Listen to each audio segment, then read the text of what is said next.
Ny marina zany dia efa fanaon'nisy orinasa fanalamanga isan'ny taona ny fialan-tsasatra faobe na hoe congé annuel ozy izy tsika ka izy io mialohan'ny krismasy dia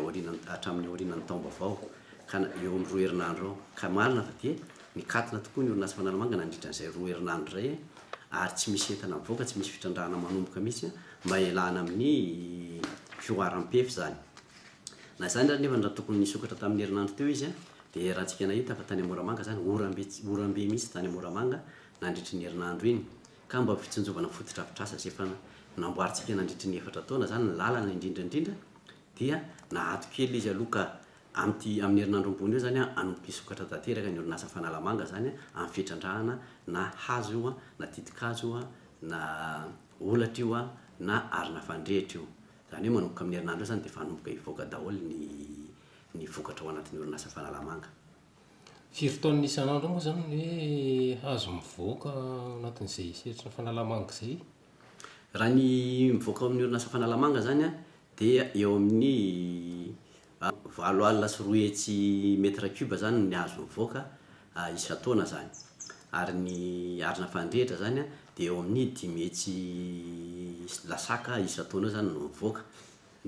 mivoaka ao amin'ny orinasa fanalamanga raha zany hoe raha isitsika tsotsotra zany dia eo amin'ny arina fandrehitra zany eo amin'ny 20 camion isan-kerinandro zany no mivoaka ao ary ny hazo eo amin'ny 20 camion isan-kerinandro no hazo mivoaka zany.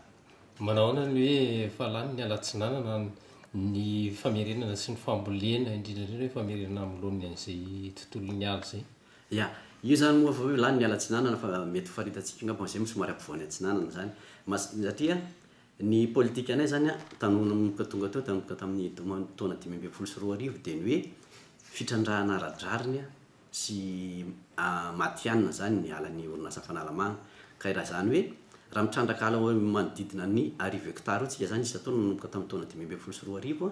dia miezaka mamboly hazo hatrany sy mikarakara azo hatrany amin'ny 10 hectara isa-taona zany hoe raha ny volentsika sy mikarakaraintsika zany dia 5 avo eny no nitrandrahantsika zany hoe raha ny fijerena tsotra fosa zany dia tsy ho tamingana mihitsy zany ny ala ao anatin'ny fanalamanga aloha ngambany fa za tsy teny resaka ala ny atsinanana fa raha anatin'ny orinasa fanalamanga aloha dia tsy tokony isy olana mihitsy zany ny fitrandrahana na dia lasaina na dia mety hitombo ary ny filana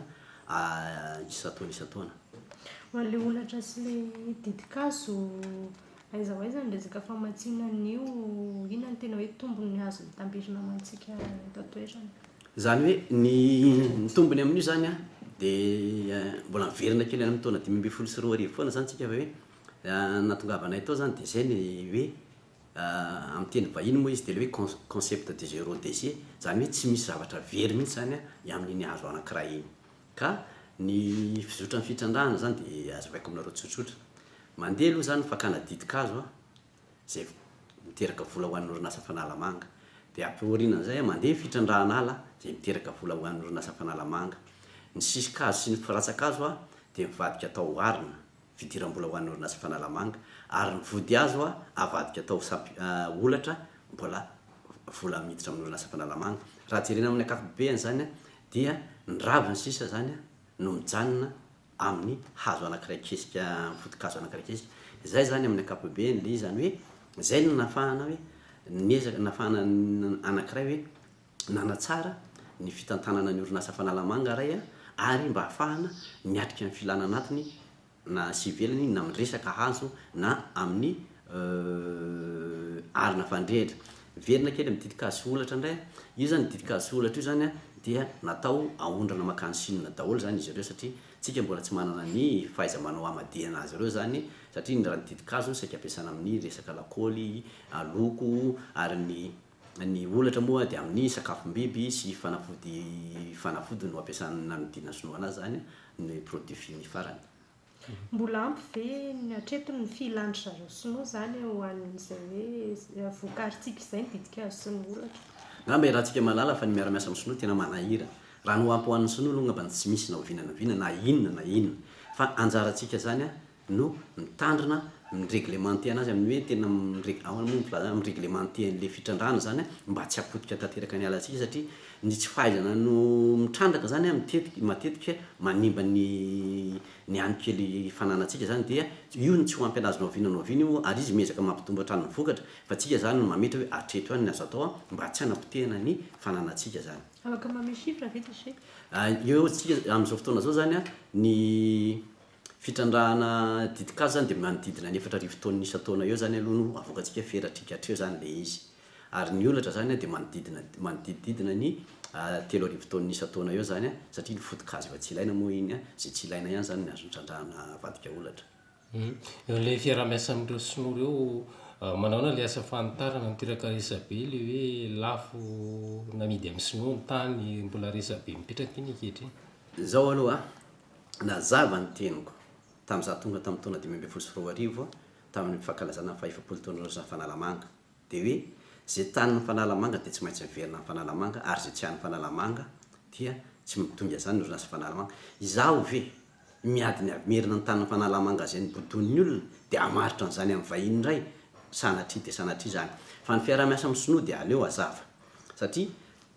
ambony dia ambony ny filana resaka hazo eto ary fitsinjavantsika ny fananantsika eo zany dia tsy maintsy tedavina ny hevitra hoe ahoana ny ampaharitra sy ampatezana io dia zay no natonga nanandenaka ny Chine nijery hoe inona karazan-kazo mba mety azo hatrehana mba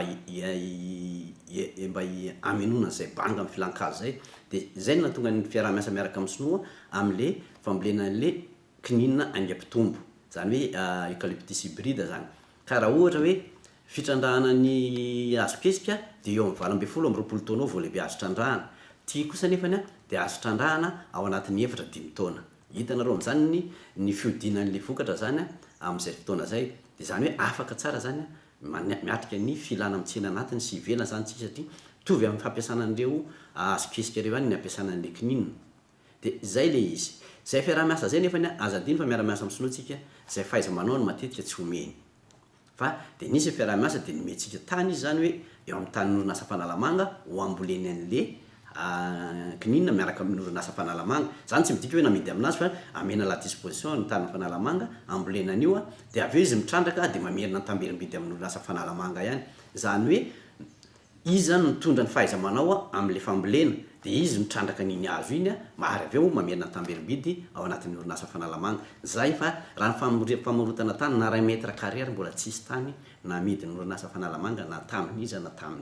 hatramin'izao. Tsy misy zany le bailina hoe hatramin'izao taona na zao taona. Ny belle aloha efa azo lazaina endrika fanomezana tany zany tsy misy zany ny belle zany hoe am'ireo fa ny fiaraha-miasa zany dia contrat de partenariat fiaraha-miasa mandritry ny 10 taona zany ny rahana aminazy ireo zany hatreto aloha fa dia hoe mandritry ny 10 taona izy mamboly azo eo amin'io tany io dia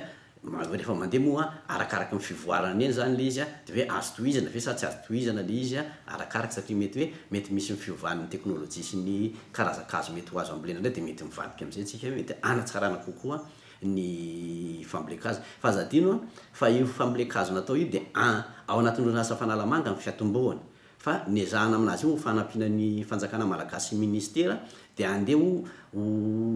moa tazy vulgariser Madagasikara zany izy io mba hiatrehana ny fampitehan'ny tontolo iainana sy ny fampitehan'ny ala eto Madagasikara ka zay moa ny teniko tamin'ny 2024 hoe mba zany ny defiako dia hoe ezaka mpandrosa ny orinasa anarana ny orinasa FANALAMANGA ary anetana ny orinasa FANALAMANGA any ivelan'ny faritra loatra mangoro ary tamin'izay teny fotoana zay moa zany nanao ny teny hoe mety ho angoavy ny fotoana ho ambolena azo ny tapiny orombe iny.